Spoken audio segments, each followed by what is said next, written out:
Hello and welcome to this Minecraft Bedrock Edition tutorial with me, Gruva. Now today I have for you this villager breeder that you can see right behind me. And this is actually a finite breeder, so that means we'll only breed up to the number of doors that you see in this area.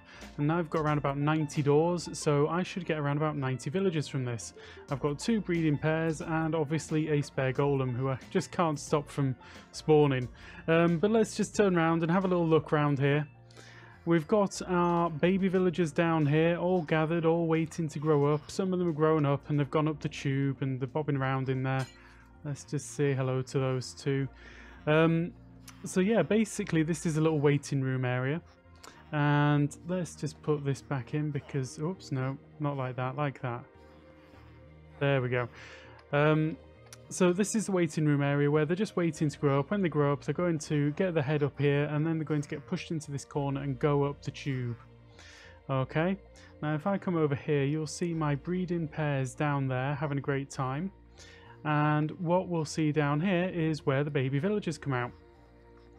Now, this is a little bit different to most of the setups that you see in that you normally have, or the ones that you generally see, they've got a big sort of farming area and you'll have them farming and throwing crops around and all that kind of thing. Now this is a self-feeding one, so you have to find a different way to farm those items and throw them into these guys so that they'll breed. Now what's the benefits of this particular design? Why would you want to build it? The villagers come out clean. They have absolutely nothing in their inventory. Now that is kind of important if you want to build a crop farm where you give the villager the crop that you want them to grow and they grow it for you. It means that you don't have to empty their inventory, which is a pain to do. So these villagers all come out clean. There are no carrots in there to be thrown around, which is kind of cool. So how does it work?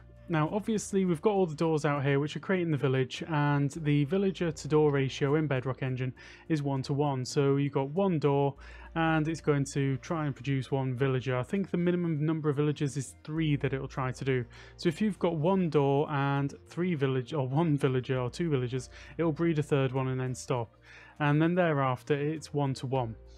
And also, let's have a look at this. What you'll see here is I've got string right here, okay, and that is actually blocking the babies from spawning at this level. Without this string here, they would spawn in this box and they wouldn't go down. Let's just show that. No, I didn't mean to punch you.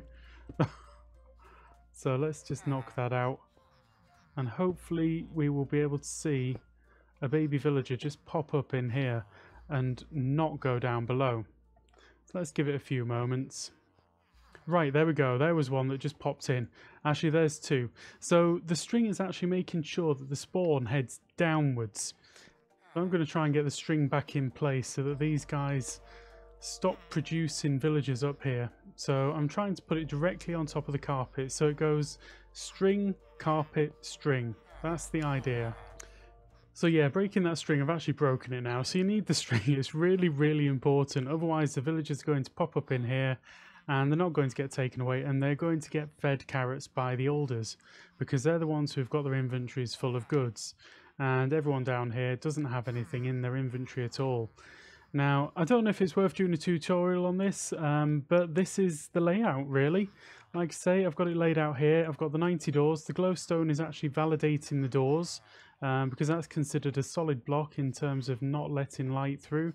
So that's stopping the light to the bottom of the doors, which is creating the villages. And I've got these doors going out 5 straight out from here, and that gives me the maximum number of doors that I can get around here. Now you can quite easily get more breeding pairs in there if you want. I just put down 2 boats and 2 breeding pairs. You could have 5 breeding pairs and this thing would breed so much faster. It's a very fast breeder anyway. The guys just come out of this like crazy. Okay, so I've killed off all the villagers and let's just put them back in place so you can see exactly what I'm doing. Now what I want to do is I want to get the boats quite close together, but I don't want them overlapping. So I'm placing them like that. Okay, that's almost perfect. And then we just need to get 4 villagers in there, so we can just place those in any old how and they will find their own level. They'll sort of find their own seats in the boats. And then next thing is we want to feed them a load of carrots. So I'm just going to throw in a whole load of carrots. Now to fill up their inventory, it's going to take around about 8 stacks each. Okay, so lots of carrots in there. Right, there we go. So they're already starting to breed. Now, because the boats are kind of close, they can breed across or in the boats, which is kind of handy. That'll keep the breeding rates up. And there goes the first villager already. And we should see the next villager coming out any moment now as well. It's pretty quick when it gets going. So it's just that initial kind of breeding thing. There we go, there's the next one. Now what we want to see here is when the baby villager comes out, they'll all try and throw it some carrots from their inventory. Now because it's out on the carpets, the carrots just hit the carpet and they just sit there, which is great. It means those guys don't have anything in their inventory. They spawn right down here. Let's wait and see if we can spot one spawning.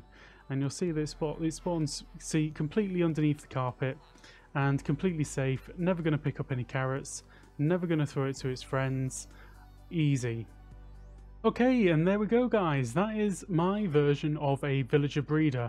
Now this is not an infinite villager breeder. If you wanted to turn this into an infinite villager breeder, you could just send the babies straight through a nether portal and it'll take them straight out of the village cap, and these guys will just keep on breeding. But personally I think this is slightly better to have a finite number of villagers, because it's very easy to say if I want 48 villagers, because that's how many spaces I've got in my villager trading hall, then you just have 48 doors. I could take away half of these doors and I'd get exactly the right number of villagers, and when I remove one of the villagers because I don't like its trade, then these guys are going to automatically start breeding again and produce another one. So I like it like this. I like having the control and the ability to feed and the ability to just manage the exact number of villagers that I'm going to get. Even if half of them are useless, it doesn't matter. So anyway guys, I just wanted to say thank you very much for watching, and I hope you enjoyed this and I hope you found it useful. This is going to be the breeder that I'm going to use because I like the fact that the villagers come out with nothing in their inventory. So finally, just want to say thank you very much and I hope to see you again soon. Goodbye!